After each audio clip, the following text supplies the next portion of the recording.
Thank you, Shannon. You know, I forgot to introduce myself. When you You did. introduced yourself, you reminded me. I was like, oh, shoot, I forgot. My name's Tashawn. I'm a senior planner at CP Planning, and I will be one of the facilitators today. So today we're going to go through, we have a pretty tight agenda, but it should be great. I'm really excited.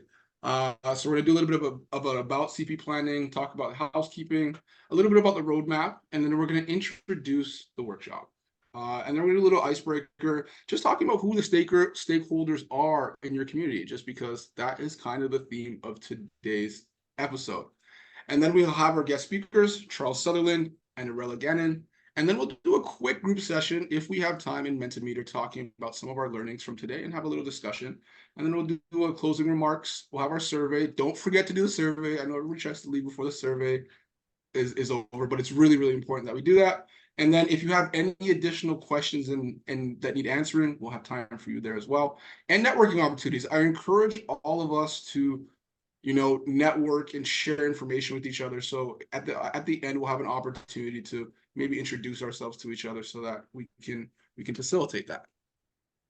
So CP Planning, a little bit about us. If you don't know already, we do this every workshop, but I'll jump into it. We were founded in 2017, and really what we wanted to achieve is a world with more joy, where people feel more of a sense of community. What we found is that, planning, when we think about urban planning and community building, it feels like something kind of got lost there, where we're just so focused on economy, money, building, and we actually forgot about people. And for us, it's really about people, and especially when we look at marginalized groups. So we try to uphold the economic, social, and cultural rights of marginalized people so they have access to good housing, good jobs, and an adequate standard of living, and opportunities for cultural expression, which is really important to us. If you see, we do a lot of work in the Little Jamaica area, in Toronto, and preserving those opportunities for cultural expression and keeping the fabric of the community is something that is of utmost importance to us.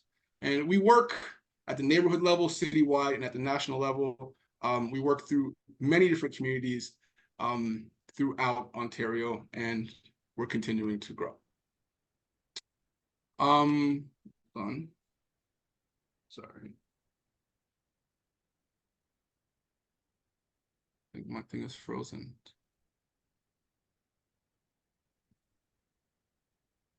There we go.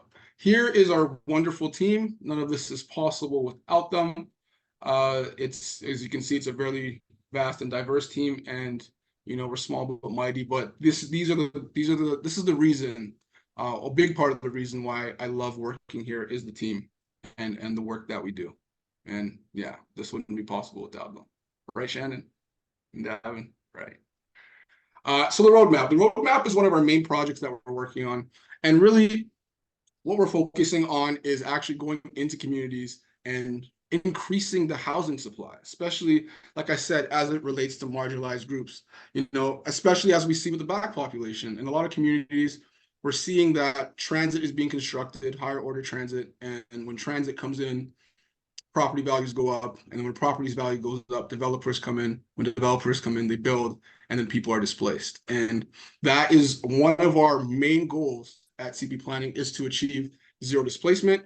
And we do that by, working with different communities. Like, we have a partnership model where we partner with different community organizations and help them with strategic planning, mentorship, and relationship building in order to achieve zero displacement. So our objectives, if we're to put them on a diagram, I have a diagram here. People love diagrams. So this kind of makes it clear. Collaborating with municipal planning processes to achieve zero displacement, kind of like I said, to quicken the pace of affordable housing development, to empower racialized communities through their economic inclusion in affordable housing development. So really including these communities in the process, and rather than just consulting, actually having more of a co-design model. Building the capacity of racialized residents to be leaders in setting the agenda in their neighborhoods. So building real leaders of tomorrow, and then building consensus and alignment across the housing industry on the solutions to invest to achieve all the things I kind of just listed. What is wrong with my next? Shannon, is this you? It is me. So as Yeah. you know, our workshop series is called Winning Affordable Housing for Your Community. And basically, we over the next, few months, we've had two workshops so far. We'll have a bunch of workshops that's really aimed at building community capacity to really effectively engage with key stakeholders such as decision makers, developers, city staff, counselors to really achieve your affordable housing goals. Next, Deshaun.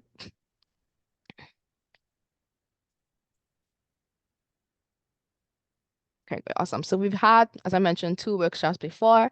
The first workshop, looked at the overall picture of planning processes, and we had Nama from Smart Density really breaking that down, those complex processes down for us. The second workshop, we learned about successful initiatives and community financing. So we had Tapestry and Hania from the Community Land Trust. So this session here today, building relationships with key stakeholders, government and developers. We have two fantastic guests, Charles and Erella, who are going to really share insights and experiences engaging with key stakeholders through their projects and things that they've learned, which can hopefully empower you and help you with your own community building, community development, and your affordable housing journey. And I'll be sharing the link if you want to register for our future sessions happening in February and April of this year.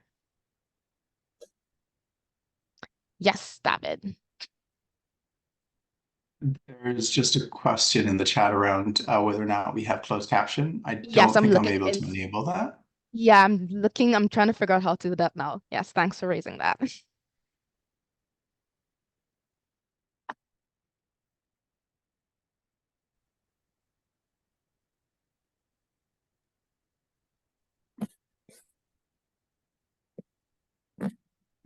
Mute to Sean, Sean. I you're got muted. it. Shannon, you're gonna look into that?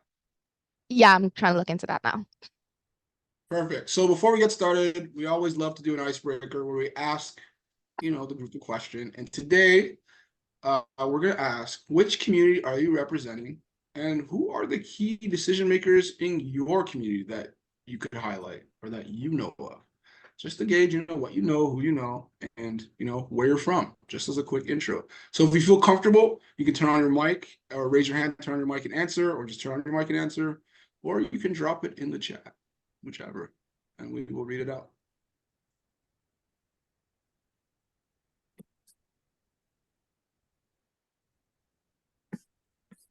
Okay, so I can see we have Regent Park here from Toronto, and decision maker is Councillor Chris Moyes. Good on you for doing that. I love that. Thank you and welcome.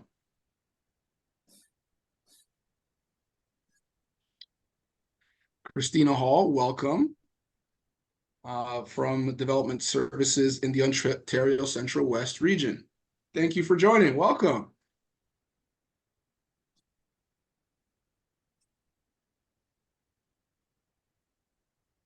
Okay, we have Old Town Moss Park from Zarina, Ranu from Weston,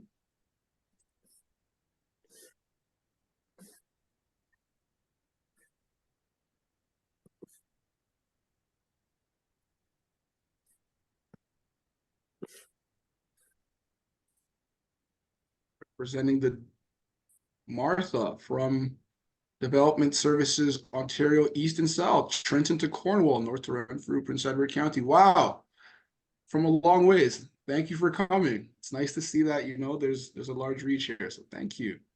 Cass Crease from Little Jamaica. Decision makers are counselors Josh Matlow and Mike Colley. Alex Shannon, nice to meet you. Thank you for coming. We have some people from Ottawa as well. Warren, welcome. Counselors. Okay. Okay, so it looks like a lot of us know who our decision makers are, which is great. Or a lot of us do, which is great. So when we jump into it, you'll be at a great starting point. And if you don't know, that's okay. We'll also touch on that. I think we're good because for time, we'll move on. So thank you everybody for participating and answering. Just in the interest of time, we are going to move on. Next. So our first guest speaker, I'm really excited to welcome. I feel like we're friends now, but I don't want to jump the gun. But Charles is a great, feels like a friend with over 35 years of project development, project management, project controls engineering. Charles Sutherland is recognized as an industry expert. His collaborative expertise shines through roles like co-chairing the Markham Center Advisory Committee and contributing to the City of Markham's downtown development. As a director on the Impactus/Promise Keepers Canada Board, Charles showcases his commitment to community impact by fostering collaboration between not-for-profit organizations, government bodies, and developers. Noteworthy developments like Hagerman Corners, community homes, and Rouge Park terraces underscore his ability to bridge the gap between diverse stakeholders, shaping communities and advancing growth initiatives. I can't think of someone better suited for today. So Charles, I'd like to welcome you, and the floor is yours.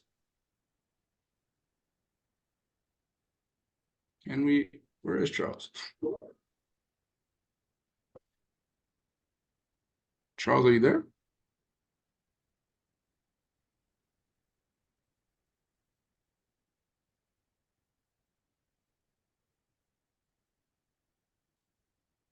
This is on mute. Can't hear you. Charles, can you unmute for us, please?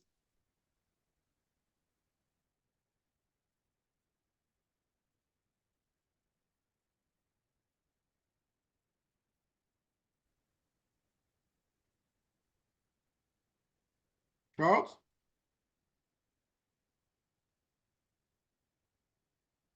Ganon, are you able to unmute Ask the him to. as Push the on, yeah. administrator? Yeah. I can ask him to unmute, but I don't think I can manually unmute him. Yeah, you could ask him to mute.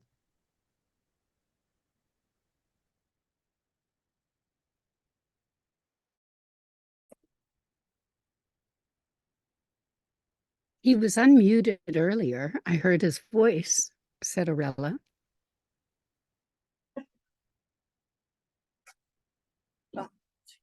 I see him. Hold on, let me stop sharing and try to reshare. Maybe that has something to do with it.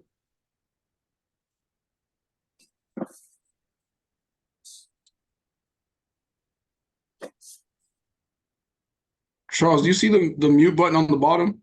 Or the unmute button on the bottom of your screen? Yeah, I got There it. we go. Hey guys, my apologies.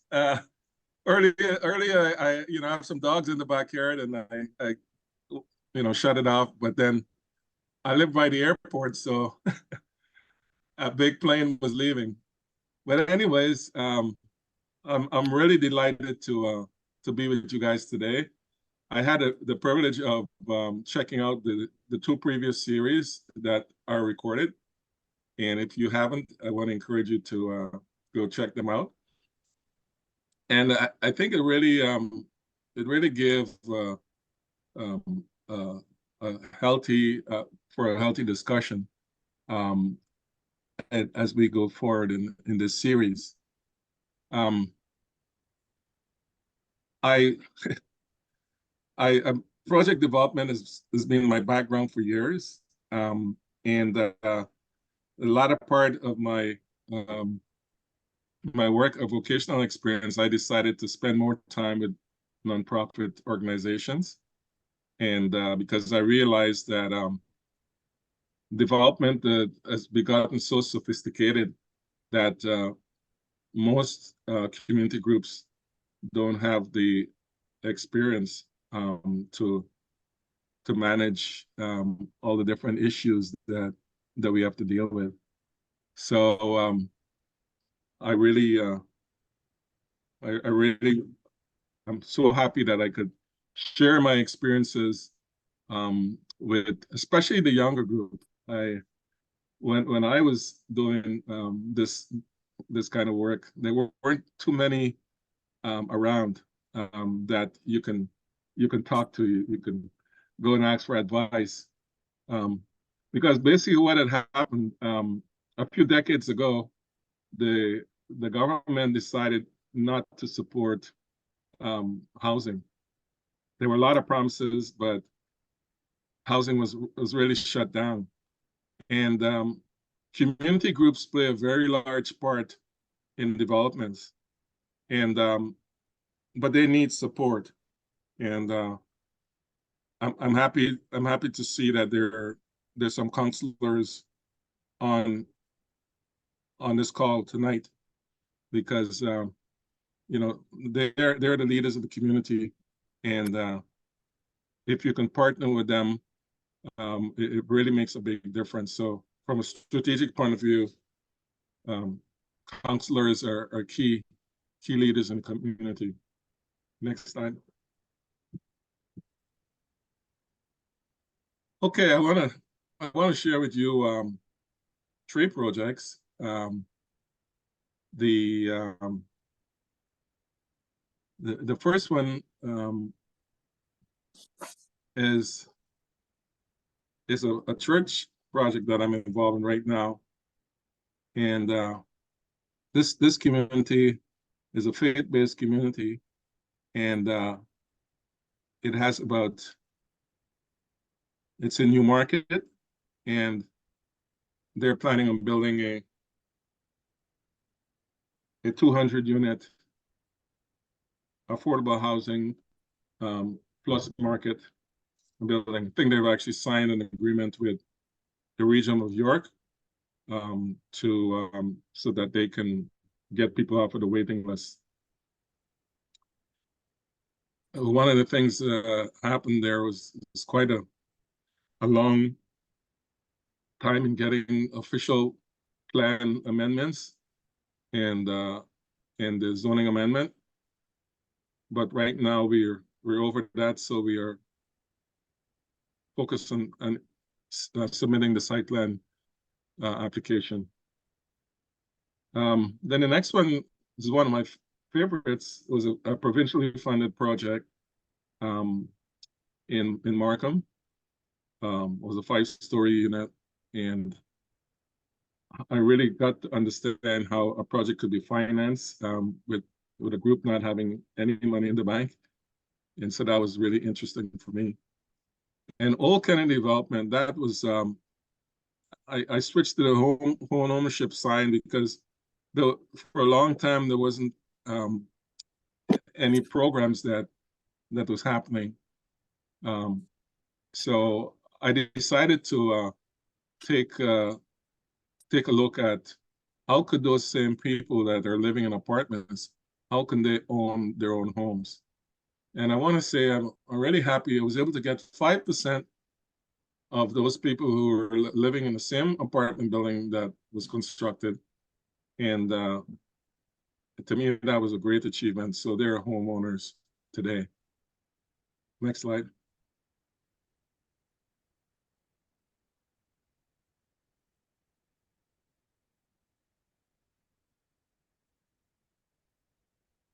Okay.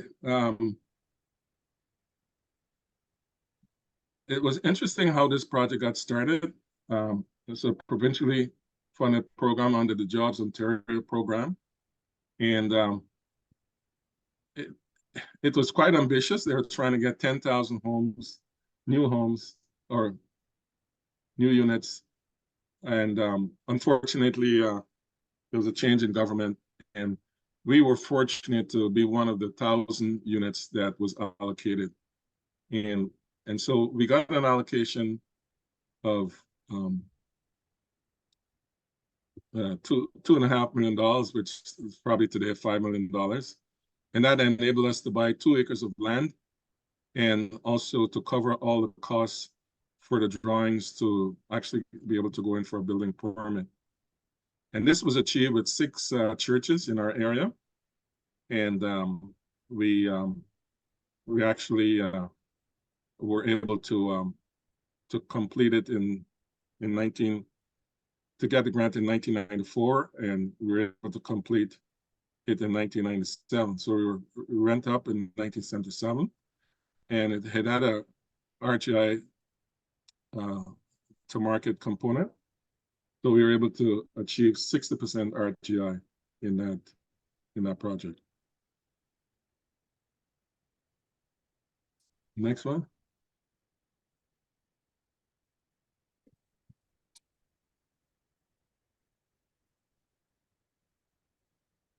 So the key takeaways in that particular project was the fact that it was community-based organizations that realized that there was a need in the community.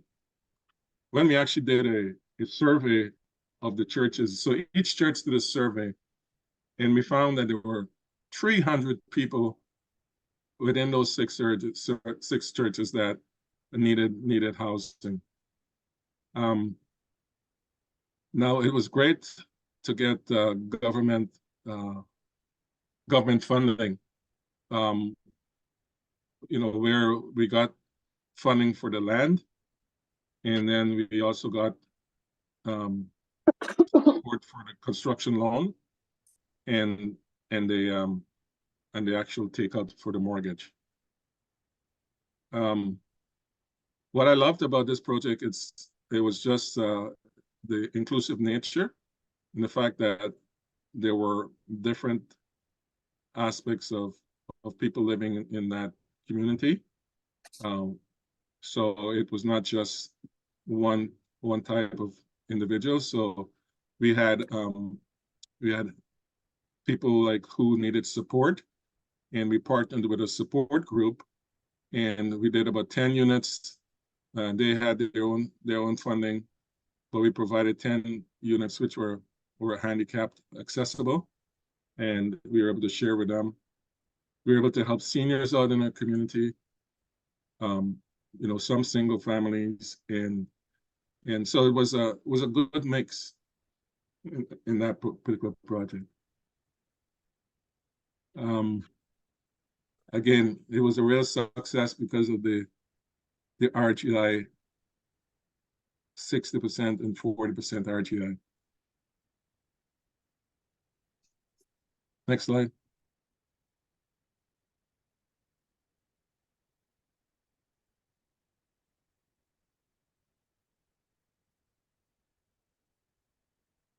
One of the, we talked about specifics, and again, that $2.5 million helped us to purchase the land.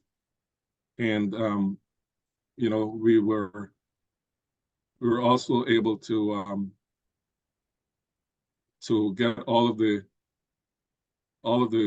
drawings ready and the zoning amendments all completed. And we partnered, we're talking about key stakeholders tonight. And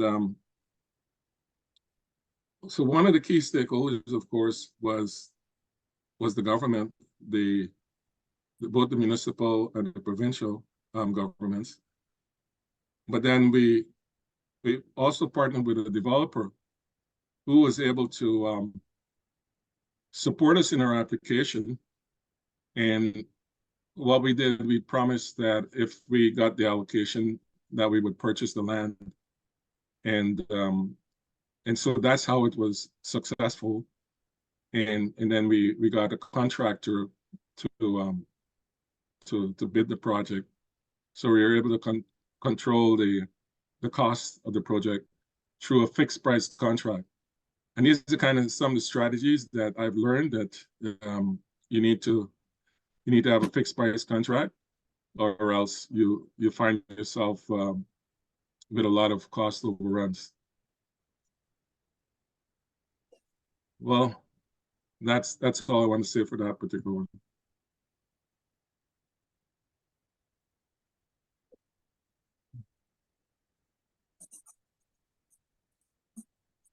So I don't know how many of you are interested in home ownership, but that's one of my pet projects. I never would have realized that I could have been involved with a home ownership project, and it was something great that happened. We were able to I was able to partner with a group called Options for Homes, who were doing this for a long time, and got to really understand what it meant to have a shared equity provider. And And, you know, it's a special loan over a certain period of time, and it's usually paid back in 5 years. And what I liked about it was the fact that the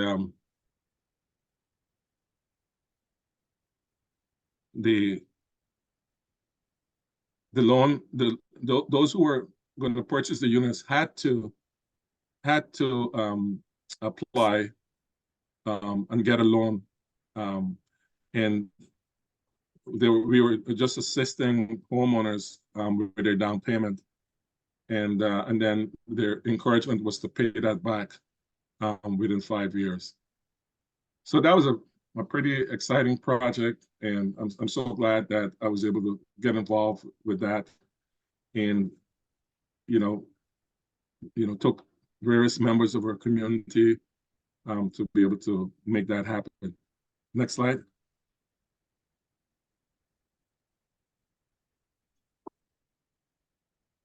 Okay, so the special loan product was the key, being able to get, because one of the biggest barriers in home purchasing a home is basically the down payment. So we're able to achieve that, and I think that's it's quite notable now that there are groups that are offering this, so it will help people to own their own homes. Next slide.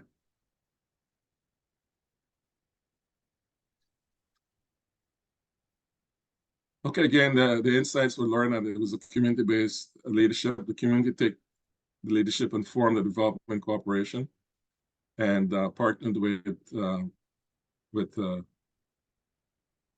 shared equity partner, and it's a very successful model.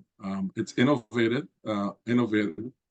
We actually got an award from CMHC for this innovation.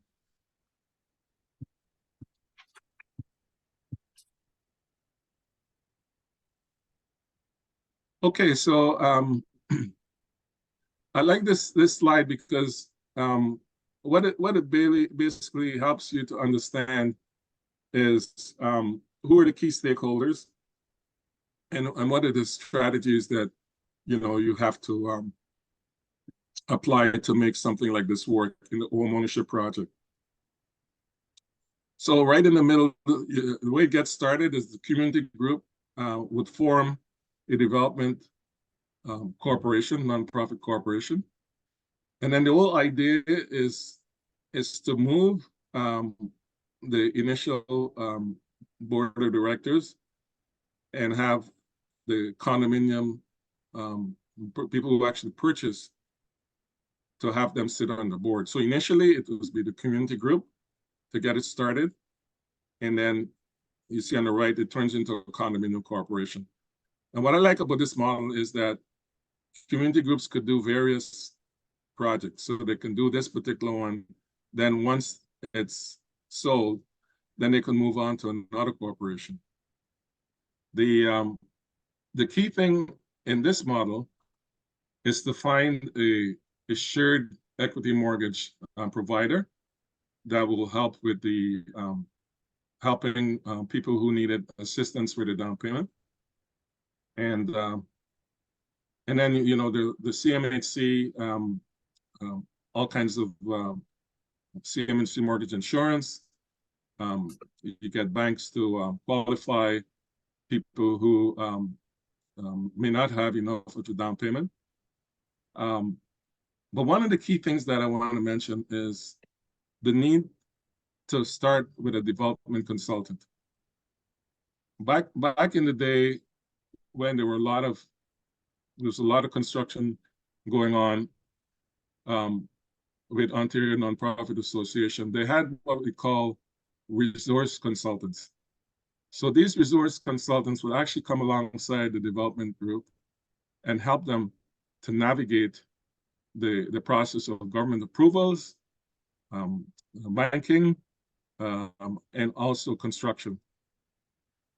And one of the things that that I'm encouraging people, you know, in terms of to get involved with a design build group. So a contractor who would partner with a designer and then build it, rather than what you find when a group takes on their own architect and then the builder, there's always issues of differences and the cost gets out of control. So strategically, one way to do it is to have a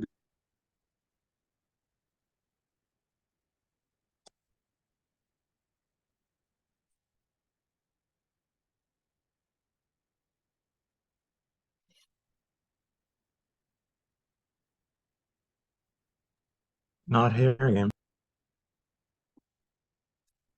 Did we lose Charles? Give us 1 minute. I don't. Let me see if I can see him.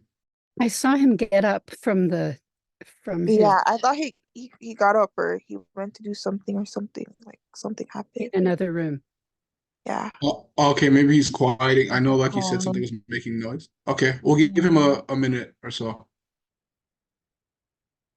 Time. There were a couple of questions. Robin Brown had asked where the money was coming from the first project, but I think that was answered when they went through when George or Charles went through the details. The other question is from Erella, which is pertaining to this diagram here. So when he returns, I think we can just get that answered.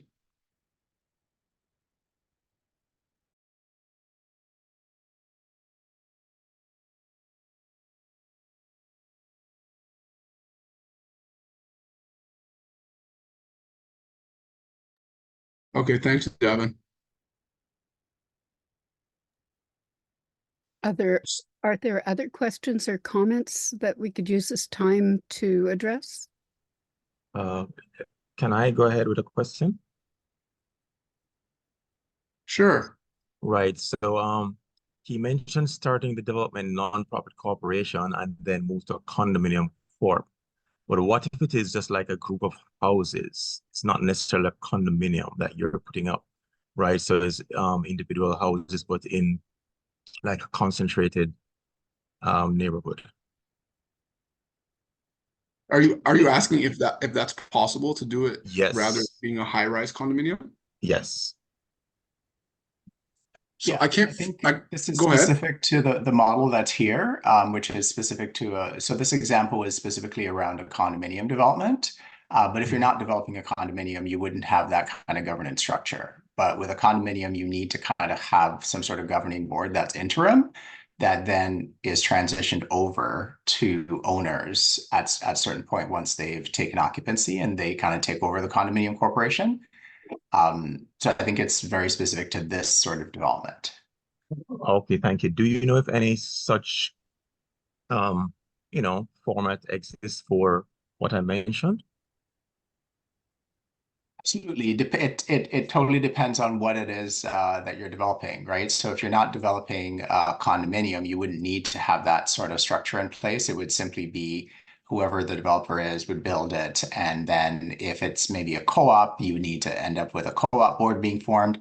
But if it's simply individual houses that you're handing over to owners, that's a completely different thing. There wouldn't be any kind of intermediary structure. It would just be build it, hand it over once it's ready for occupancy. Excellent. Thank you. I have a question. The last speaker had mentioned with regards to contacting a builder slash developer and to get your architects in there. How do you get in touch with these people if you're an architect? Could I take that question? Of course. Just go ahead. Sorry with these disciplinary acts.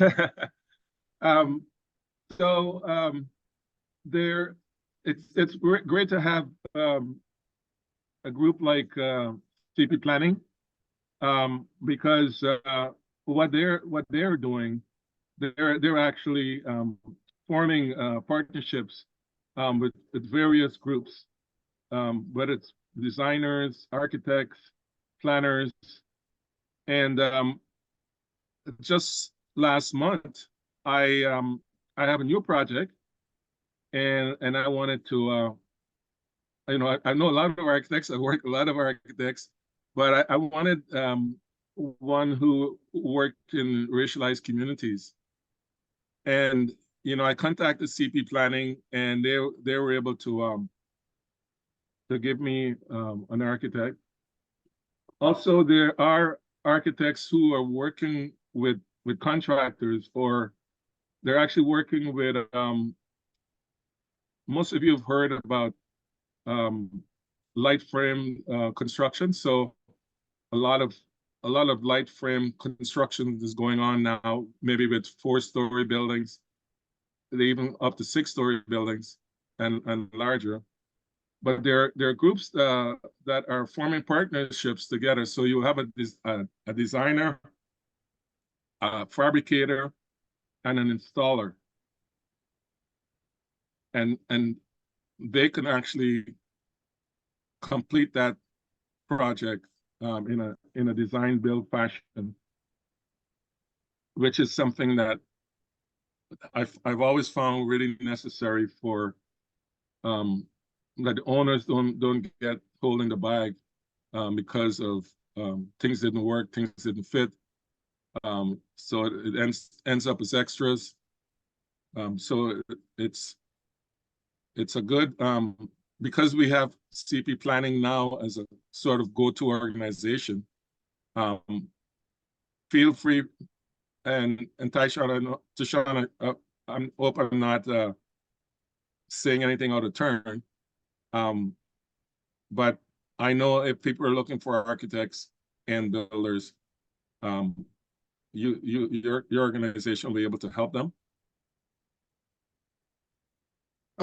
Yeah, we definitely have the right partnerships and could point people in the right direction, like 100%. I would agree with that statement.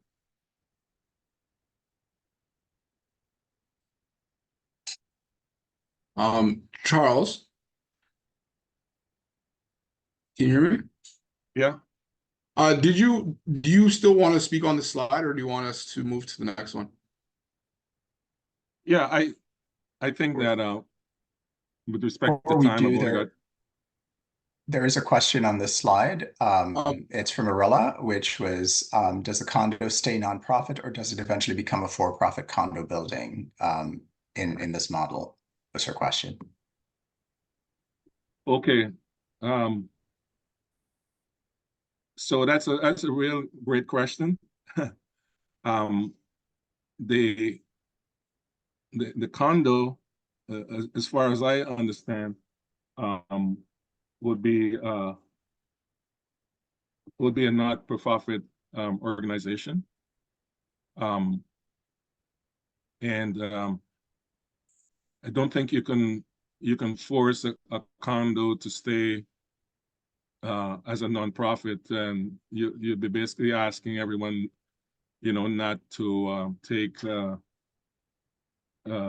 any appreciation on your, on the value of your property. So I'm not aware of those becoming nonprofit. But I think the good thing about doing something like this as a community, that you can actually build it a lot cheaper than the for-profit corporations do, because there are a lot of things that like you don't need $1 million center to show off the different types of finishes, and there's all kinds of things you can scale back on. So normally you can probably save anywhere from 20 to 30% on the building costs, because or in the project costs, because you can reduce a lot of items that you don't need as a for-profit corporation. There was a question there, I couldn't see it. Are there any income criteria to be part of the program? What was that? Is there income criteria to be part of the program? So this Creative Home Solutions nonprofit corporation example, was there an income criteria to qualify to participate, I guess, as a homeowner? Yes. So it was 160,000 for household income. So a wife could be earning 60 and a husband earning 60. So there definitely has to be in order for you to be qualified as a nonprofit developer to work with the municipality, you had to work with the incomes that are available. And then the other thing too is that in projects like these, it's not 100% affordable. You have to really mix it with market to make it viable. So maybe you can target 30% affordability with and then 70% regular market. So you're not just having one class of people living together. So sorry, so basically you're saying in order to participate, you have to be making as a household, you have to be making 160 per year? Well, okay, 120, that actually qualifies you to get in. Now, if you were making like 200,000, you would not be able to get in, right? So it's a limit to the household incomes that can actually apply for these to purchase these homes. Because some homes would be, like, I'm just using rough numbers. Like some homes you would probably be able to with 100,000, you'd be able to afford it. So I'm just using like maxes. And there are programs that would actually help people with their down payments so that they can afford these to purchase these homes. Now I know it could seem complicated, and that I would probably like to do one workshop just on home ownership, because it's one of the ways that, because right now, the average person, young people, are probably thinking that there's no way they can ever own a home. But community groups need to get together and decide how they're going to make it affordable. And I think that is, a group like this is a good way to start, giving everyone an opportunity to be able to own a home.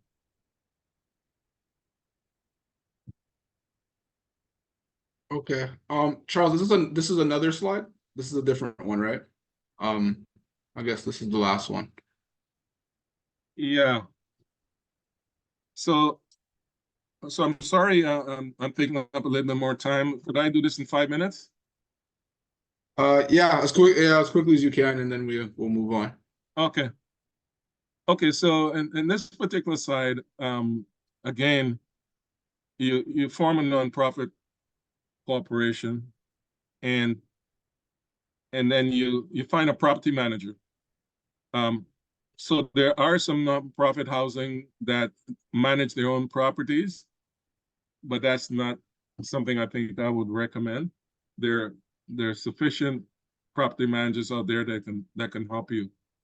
And then you find a design builder. Again, by doing that, you're trying to control the cost, and you're not fighting with the architect and the builder. Now here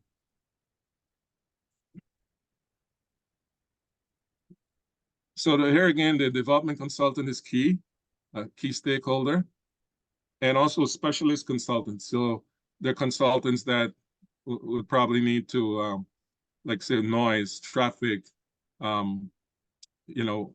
water, that the owner will have to retain.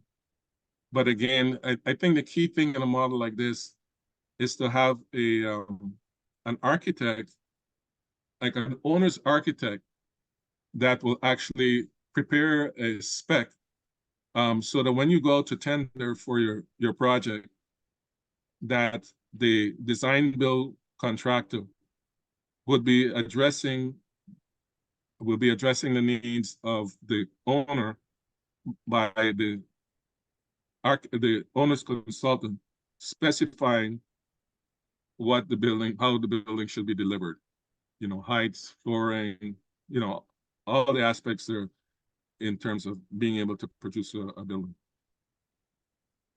Well, I'm sorry it took a lot of time, but I will look forward to getting the notes and seeing if I could maybe respond to them. But thank you, Tishan, for this opportunity. I know. Thank you so much, Charles. David, I see you have a question, but we'll get to that at the end, just in the interest of time. We're gonna jump ahead to Erella. Thank you so much, Charles. So getting to Erella, I also feel like we are friends too. Like I talk to her on the phone every week. Erella is a dynamic force in her community, wearing multiple hats as an artist, illustrator, publisher, and community activist. With almost 2 decades of service as a moderator at the Dufferin Grove listserv, Erella has been the linchpin for connecting and nurturing the neighborhood. Despite facing formidable challenges from brain tumors, she's redirected the fighting spirit cultivated through 4 brain surgeries and radiation treatments back in her community. A founding member of the CCST in the Bloor, BBBD, I'll let her, I'll mess it up. She successfully secured an impressive $17 million from a developer, establishing crucial housing community space land trust, leading the Dufferin Grove Park listserv with 1,500 households. Erella's impactful leadership fosters a proactive community, consistently achieving tangible results. Notably, Erella holds a distinction of being the producer of Canada's first AIDS benefit in 1986, showcasing her long-standing commitment to social causes. Erella, thank you so much for joining us. The floor is yours. Thank you, Sean. I'm very, very pleased to be here. I wrote notes through Charles's message because I have a lot of things to say. So I'm going to speak really fast. So if anybody thinks I'm talking too fast, you let me know, because I'm okay with that. I think on my feet a lot. I do want to say that I just want to give an overview of the BBBD and CCST because they're related. But a number of years ago, the Toronto District School Board had a hunk of land, 7.5 acres of land in downtown Toronto at Bloor and Dufferin. A community group was formed originally before we built Building a Better Bloor Dufferin, and we negotiated with the school board originally with another group called Toronto Lands Corporation, TLC, that was tasked with figuring really hard with different developers, and then basically the school board ignored everything we did and all our research, and we didn't really like how we were being treated, and so we formed Building a Better Bloor Dufferin. We negotiated directly with the developer, and my one piece of advice when we were talking about stakeholders is when you get told no, ignore them. Just ignore them. Frequently ignore those no's, because very frequently we can turn them into yeses. So we managed to get $17 million out of a developer, and 15 million went for community-based affordable housing land trust in the area, and then 2 million went to form the CCST, of which I was a founding board member of that as well. And I really am spending a lot of energy on that. We think that we need to think about the kinds of cities we want to live in. And we don't want to live in a city that's just affordable housing and nothing else. So we need community spaces so that kids can, I don't know, do homework after school, and artists can have studios, and musicians can rehearse. And we need to have a vibrant city.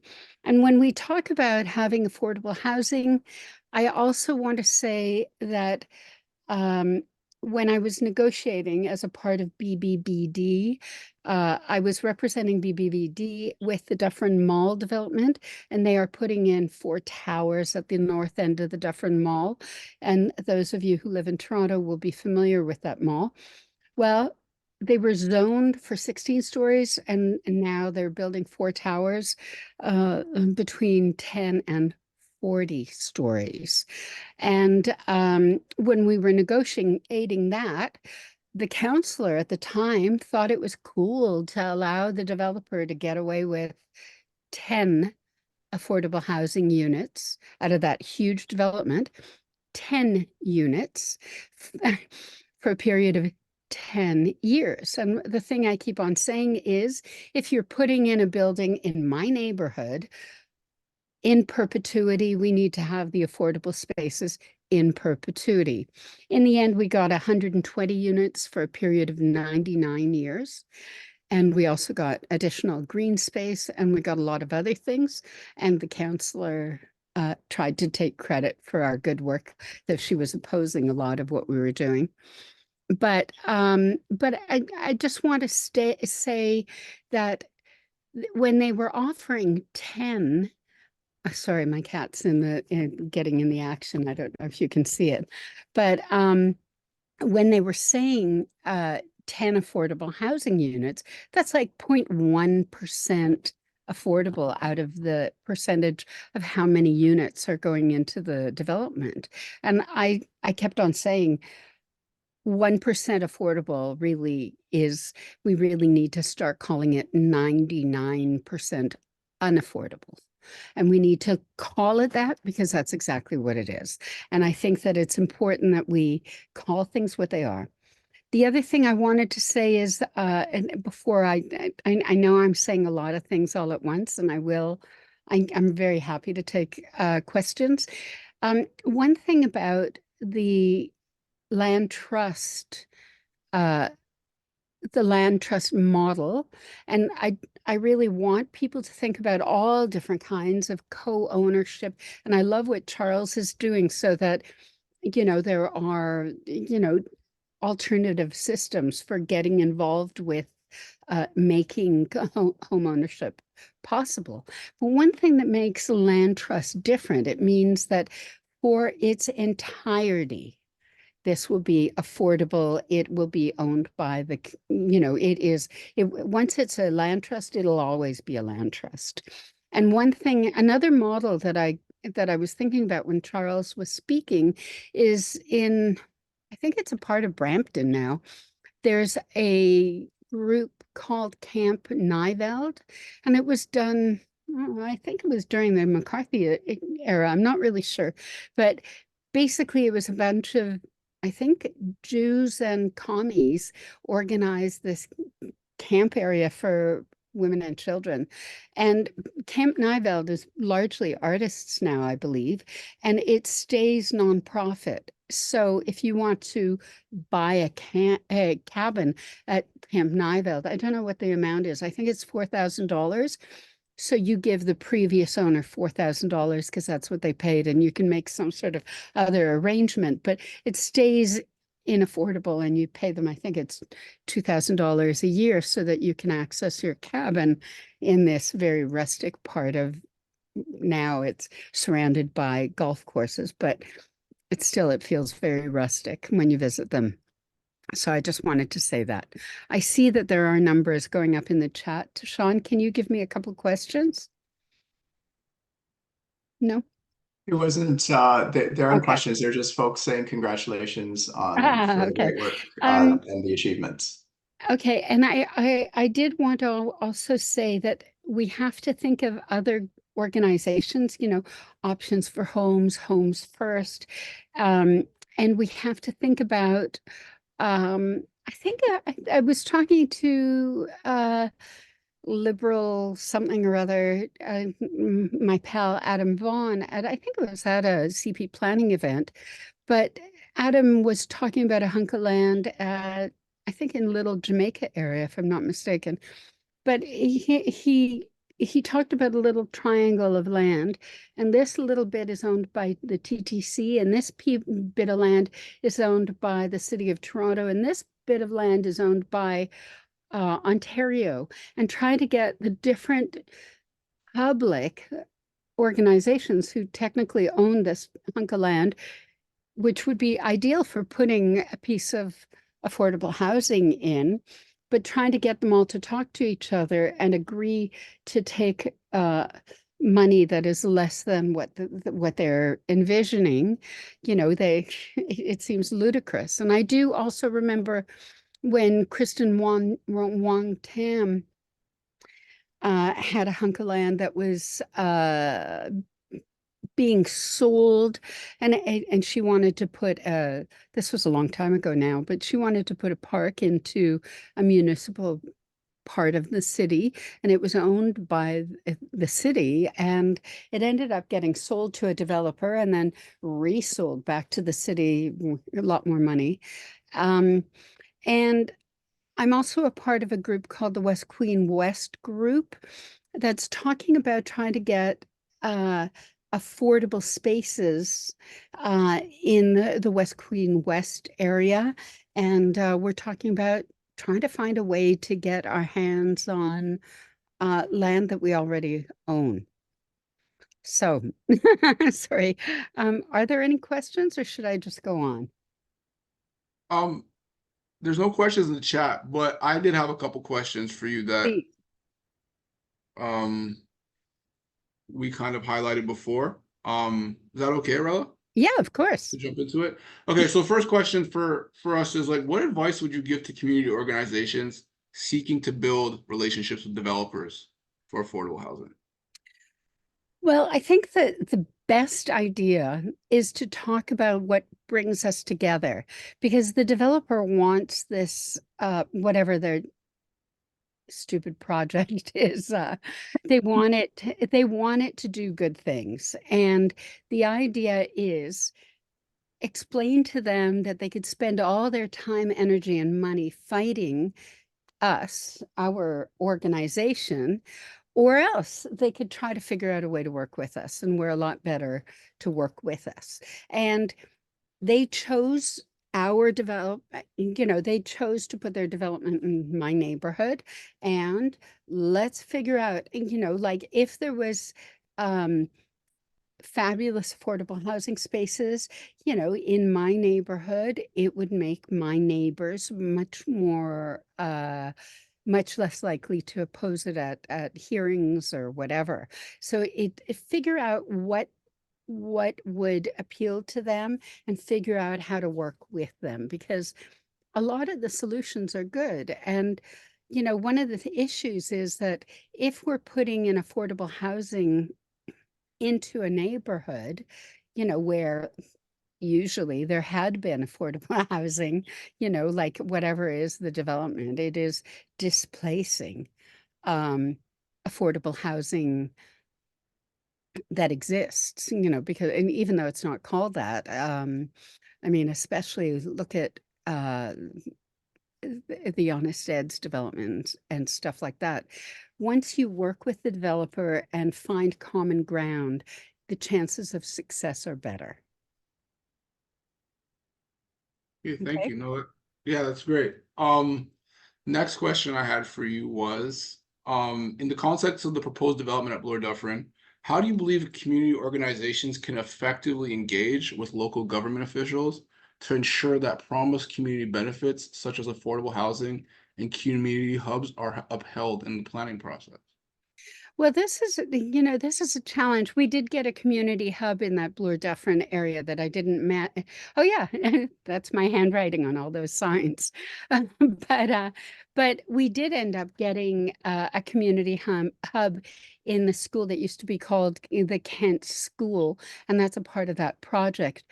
The important thing is to partner with the elected officials and make sure they understand and make sure everybody understands. They only have a job because they get voted in to office. So they need to get a maximum number of people. In the photo here, this was a protest that was just before the Dufferin Mall hearing. And the Dufferin Mall hearings, basically the developer said, and the developer and our elected officials basically said, we really don't care. We already own the land and we're going to do what we want with it. And we made flyers and we had this protest, and you can't see it in this photo, but we had, you know, puppets on stilts, and we came at rush hour to the Dufferin Mall, and we just made it clear that we're not going to shop at the mall and we're not going to support this any part of this if people don't understand how important affordable housing is. And we needed, you know, with building a better Bloor W, we had building a Bloor Dufferin and building a better Bloor Dufferin.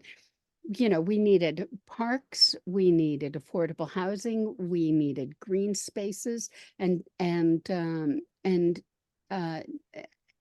other spaces for arts and children.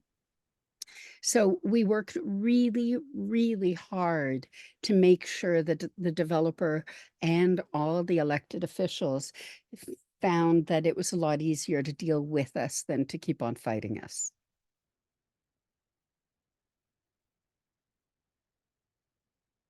Thank you, Erella. I think we have a question in the chat. Okay.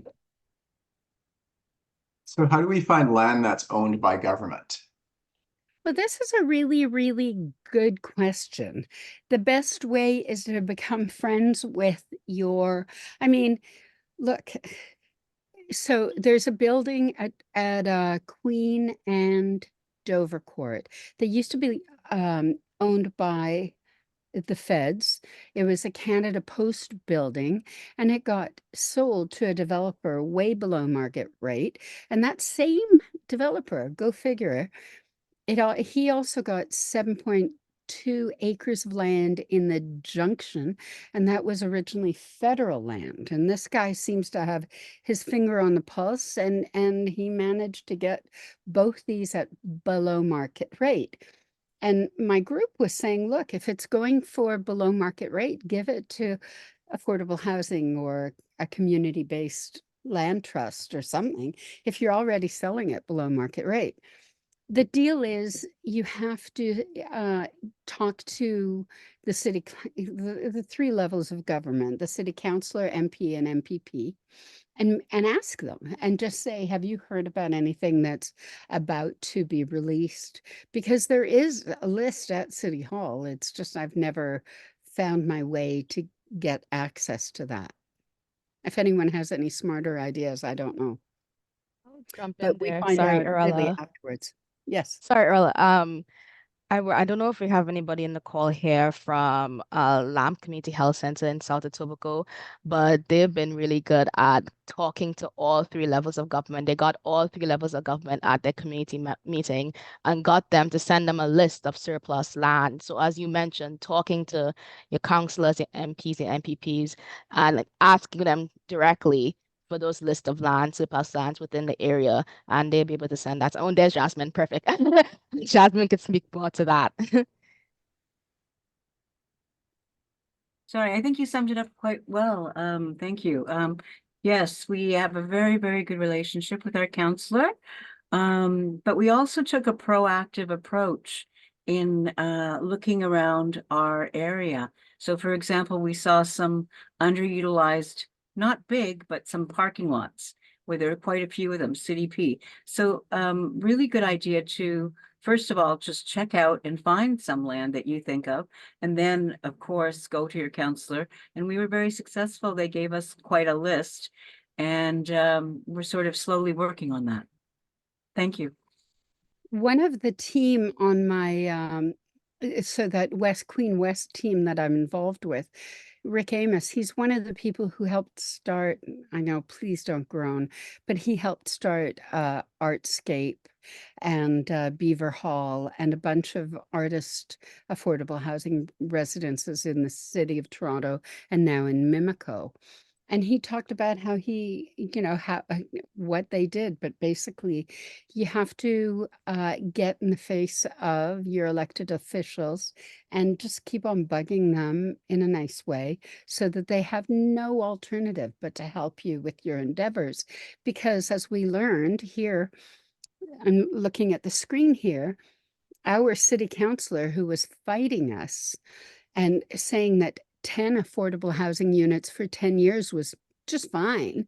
When I got 120 units for 99 years, she took credit for it, right? She took credit for that. But, and then I be sure that I fought her on that, and she did she wrote a second press release, but it's better for her. It makes her look good. She can campaign on that or whatever it is. So it's in their best interest to help us or make sure they understand that. Anything else? One quick question, Erella, is one of the challenges that community groups seem to run into is that the government or whatever provincial, federal, municipal groups own this land seem to have some sort of mandate that they must sell it at market. How do you get around that? And what are some tactics to negotiate to say, hey, this is community benefit. It shouldn't be considered a market kind of transaction when you're selling to a community group. Are there any tips for how to do that? Yeah, your number one help right now. Affordable housing is right up front in everyone's faces. The mayor, our city councilors, everybody is very well aware we need that. So if you write you write a very well-worded letter and you offer to send it to all the media, the more media scrutiny, I mean, because we're really good at getting the attention, and you can look up, we got lots of media for everything we did because we were very, very good at making sure that the message gets out. But, can you imagine being the elected official who stands in the way of a community group that is wanting to take land that we already own and wants to make it into affordable housing? Can you imagine what egg on face looks like? So you have to make it really, you have to be charming and never threat, just like, hey, just a little heads up. But if I were you, I really wouldn't want this, to get out there that you're standing in the way. You know what I mean?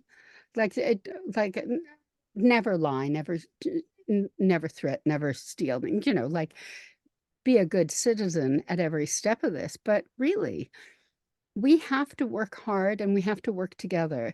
The more people we have, and also, think about alternative systems for getting people involved. I mean, I have a group called, Friends of Dufferin Grove Park. It is a dynamic, humongous group.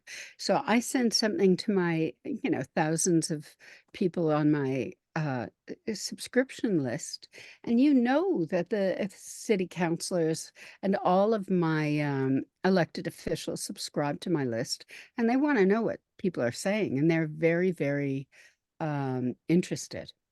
Oh, I'm seeing here, City of Ottawa published a surplus land list of 20 parcels of land a few years ago. A few have been disposed.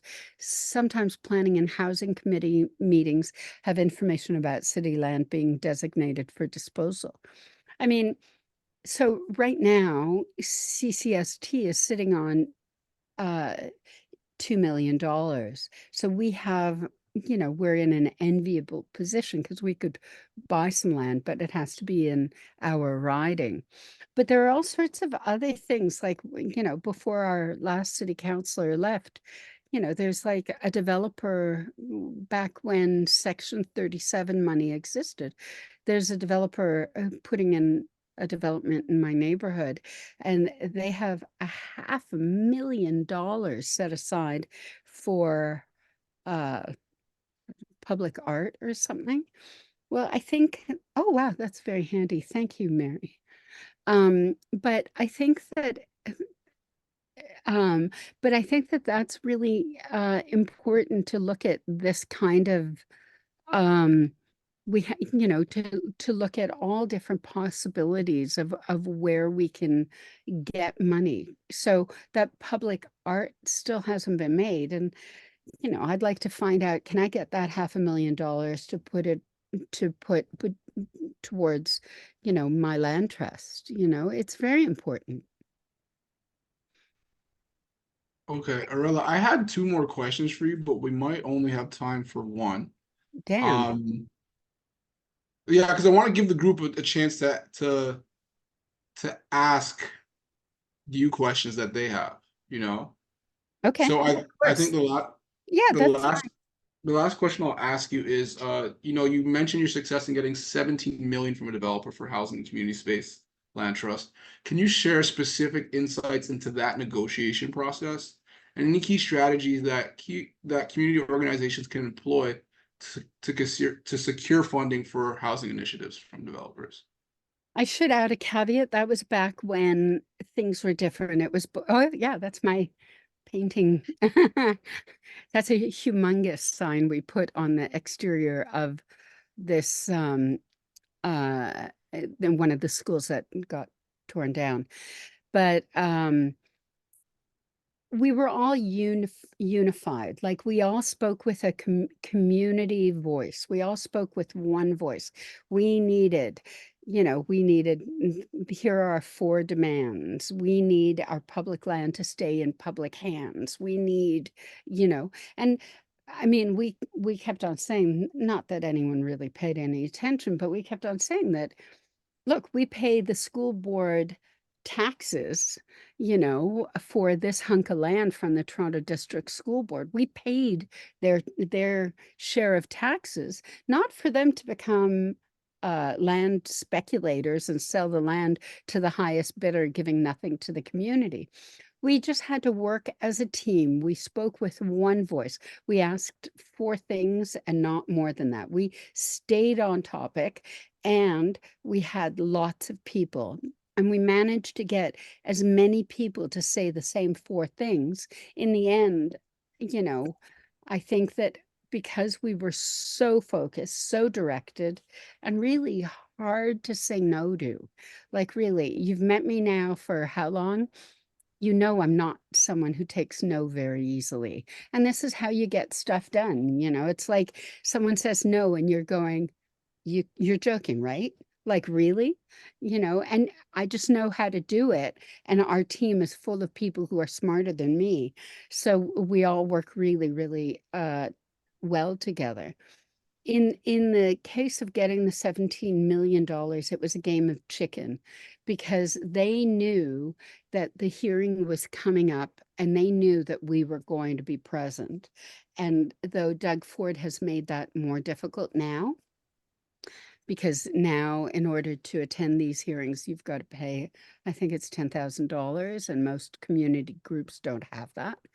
But we just put these things going forward, and we just stayed directed, and really, it's like we all had the same goal in mind, so it was a lot easier to reach that, and really we got what we needed. Okay, you can have the floor back. Oh no, you still have the floor. Oh yeah, okay. If there are questions. Are there any questions? Please share the answers to. I just want to make a comment when you mentioned about the piece of land that the on Eglinton in Little Jamaica. Yep. The TTC owns a part, the city, and somebody said it was at Keel and Eglinton. Yeah, it's the southeast corner of Keel and something around Keel and Eglinton. Yeah, I know the area. One of the things that has taken place in Little Jamaica is because it is a community where a lot of the people from the Caribbean never really bought the homes, they rented. A lot of them, those who own it, they tried to force them out. And I know this for a fact. Yes, you're right. I know this for a fact too. And and so they do a lot of work like behind closed doors, and then you hear about it after the fact. For an example, the city sending a team to Germany to study reggae music.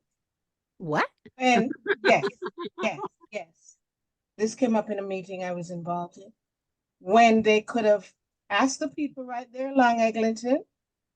There's enough Jamaicans here in the city who could give them that information, or send a team to Jamaica. Why are you sending them to Germany? You know, and these are some of the things that go on behind closed doors that the public is not aware of. And it gets really, really frustrating, you know, as a person who work with confronting anti-Black racism. And when I go to different meetings and I see these things, it makes me so frustrated, you know. So can I address that? Sure, go ahead, please. I'm sorry. So I'm a part of a group with Bill Worrell called the Oakwood Vaughan. I think they're calling it Little Jamaica. I don't know. They're trying to form a land trust at Oakwood and Vaughan. No, I'm sorry, I'm getting it wrong. But yes. Bill Worrell.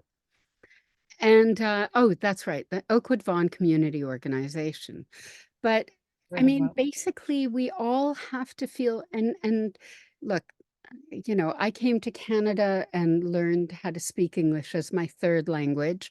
And my family, there has never been two people in my family ever who were born in the same country. We are absolutely immigrants.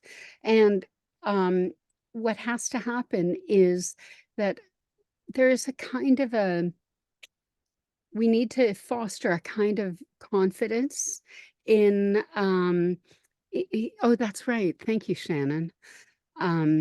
We have to foster a confidence so that people speak in all different kinds of communities to get people, you know, so that they can participate in these things.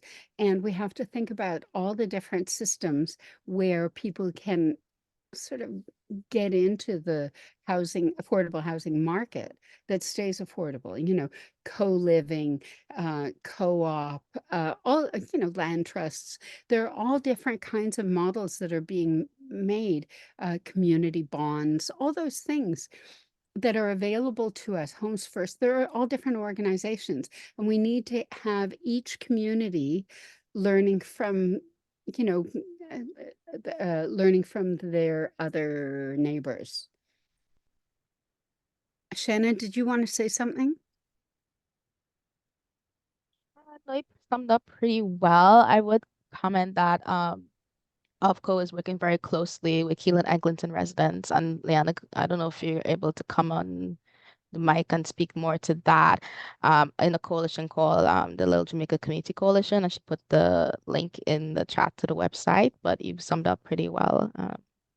So thank you. It's important that we all share our knowledge. I mean, I'm involved in a number of different groups in a lot of different ways. And you know, there are a lot of buildings that are completely affordable housing, you know, without being called that. And we need to find a way so that they can just get, okay, this is called affordable housing. This entire building, 16 stories, is affordable housing. And if a developer wants to put in condos instead, it'll have to be 100% affordable housing, because right now what they're proposing is 0% affordable. You know, and we have to talk about the definitions of the words affordable, like is it rent geared to income, or is it a percentage of the median income in the neighborhood or something? And in my neighborhood, we have multi-million-dollar homes. So we have we just put in two new affordable housing and a shelter, which thankfully does lower that ratio. But it's very, very, very hard in most neighborhoods to deal with that. And, look at the foot of Yonge Street. They're putting in towers that are 99 stories tall. How did they get that? Well, there's no residents association in that zone, by that area to oppose it. How is it possible that these insane developments are being planned all over the city, where it's an immigrant population who doesn't know that they're allowed to use their voice at a community meeting? And we need to find a way to empower our neighbors. Leon, I see your hands up, but just in the event of time, I know we're gonna have to wrap this up because I know everybody has committed to 8:30. So are there any last words you want to say, Erella, or can we No, just that's fine. Thank you. Is that okay? Yeah, I'm sorry. I know we could go on forever. I know there's a lot of passionate people here. But we will give you the contact of both presenters so you can follow up with them for anything. Like we mentioned, the slides will all be available on YouTube. We'll be sending out a link with all that information and a summary of today. Before we go, the last thing I would ask is that that you fill out a survey. But I really want to thank from the bottom of my heart the guest speakers. You've done an amazing job. I think you've achieved such great things in both of your communities. I want to thank Shannon as well for just being awesome and making today possible. And then Davin for moderating the chat. That's quite a tall task. So I want to thank him as well. And you. Shannon, is there anything that you both want to say before we go? No, thank you to Sean and everyone at CP Planning. Thank you.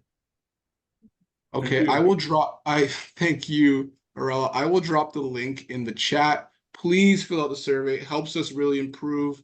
And we report on this stuff. So it's really important for us to have this information. So if you it'll probably take you 2 minutes. I'll drop the link in the chat. If you're very tech savvy, you can even scan the QR code. Like did that not send? What's going on here? It's there. It's there?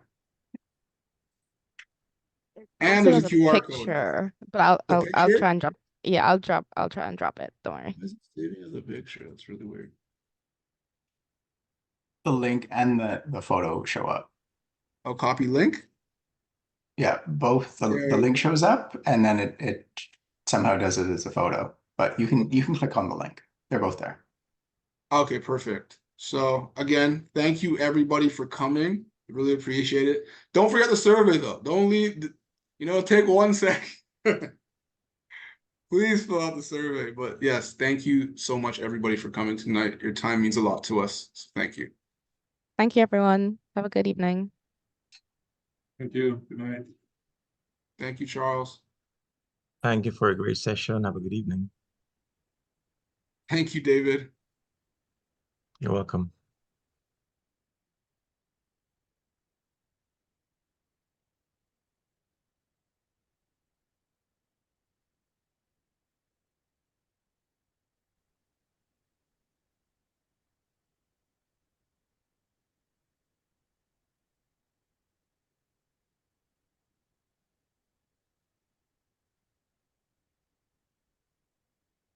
Oh, Mary, thank you for sharing all that great information in the chat. Really appreciate it.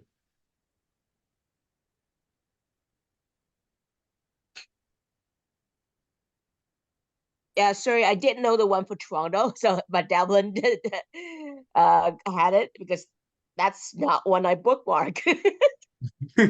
No, it's fine. No, it's good that you're sharing, and it's nice to see folks engaged. So no, we really appreciate it. And Yeah, then no, go ahead. no, it's very good. Today, well, yesterday and today's a good day. The City of Ottawa Council yesterday passed a motion. One of the councillors passed a motion. Introduced a motion. It was passed, and it opens the door for community benefits in Ottawa. Yay! Yes. Like, I've been involved in Ottawa Community Benefits Network since 2018 or 2019. It's a long haul. Nice. That's a big step though. So congratulations on that. Yeah, That's really big. really, really pleased. It's like that opens the door, and now we're trying to line things up to help them with meetings and connections, so that to get them up the curve and hopefully into a community benefits policy, CBA policy. That's what we're aiming for. Great. No, congratulations, Mary. That's exciting. Yeah. No, it's been a while. Sounds And that way. sometimes, it's like also like affordable housing. I'm also advocating for that. Sometimes you just feel so discouraged, and because right now, okay, the housing acceleration funding is coming out, but by the look of it, what I'm seeing, housing acceleration fund will not have a round 4. They essentially bought 3 years of the rapid housing initiative. So they essentially bought 3 years of rapid housing initiative. That's $1.5 million each forward into a $4 million housing acceleration fund. So it's like, okay, so what happens after this is you stuff. There's no plan for after, is there? Not yet.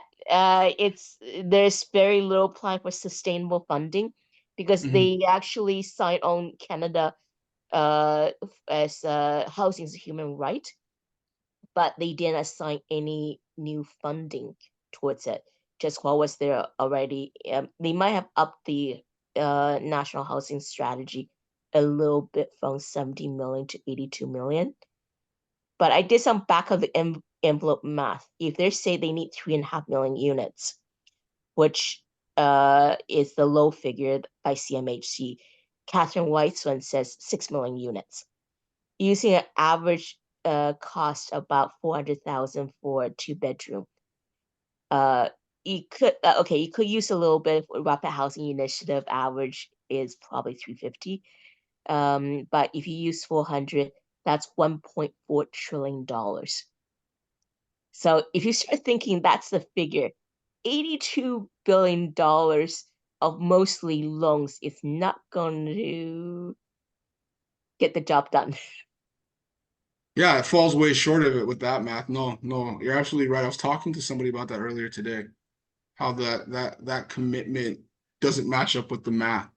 Yeah, no, it's like, they increase the mortgage reinsurance, and it's mostly for owned, in a lot of our single family homes, that went from 40 million to 60 million this year. But even that, when you start doing the math, it still doesn't add up either, Oh no, so it was from 40 billion to 60 billion, sorry. But even if you would do that, it still, the math still doesn't add up. It's not, like, there's a gap there, and there's no plan how that gap will be filled. And I talked to enough nonprofit housing providers. They said that they need financing at 3% to even have some moderately affordable units, let alone deeply affordable RGI units. So it's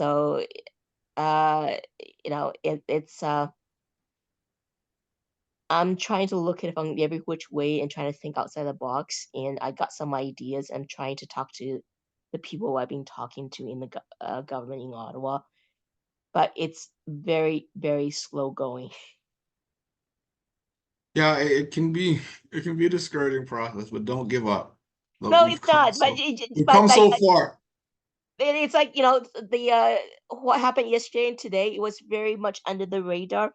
But like, yes, it's that things like that give you